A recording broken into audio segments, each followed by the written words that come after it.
በጌታ መሆንና የዘላለም ዋስትና እንዳለሽ እርግጠኛ መሆን በጣም ትልቁ ቫልዩ ሞት ፊት ስትቆሚ ነው።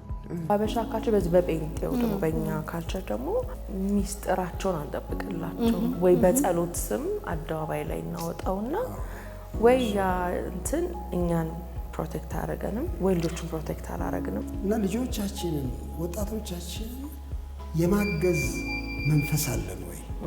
ቅድም ደግሞ አንቺ ያልሽው የማገዝስ ብቃት አለን ወይ?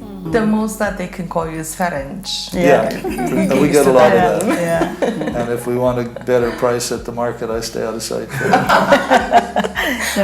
ግን ፋሽን ራሱ ምንድነው?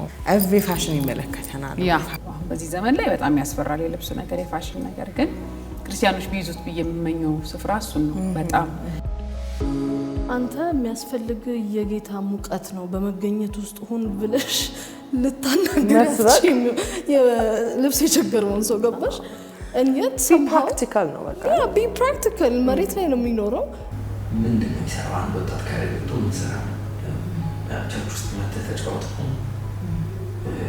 ሙዚቃስ ሌላ ቦታ ፐርፎርም ማድረግ አይቻልም ሙዚቃ ራሷ ስራ አይደለችም ጥበብ አይደለችም ማርታ አይደለችም ይሄን ጥያቄ መመለስ አለበት ሰዎች ስለ አይምሮ ጤንነት ምን ያክል የተሳሳተ ግንዛቤ እንዳላቸው የምታውቂው እስከዛሬ ድረስ በአይምሮ ህመም ምክንያት እቤታቸው ታስረው የሚቀመጡ ሰዎች አሉ እስከዛሬ ድረስ Ethiopia, the leaders were strong, godly men and women, and we just wanted to contribute to help build the church as God gave us ability to help it. Yeah.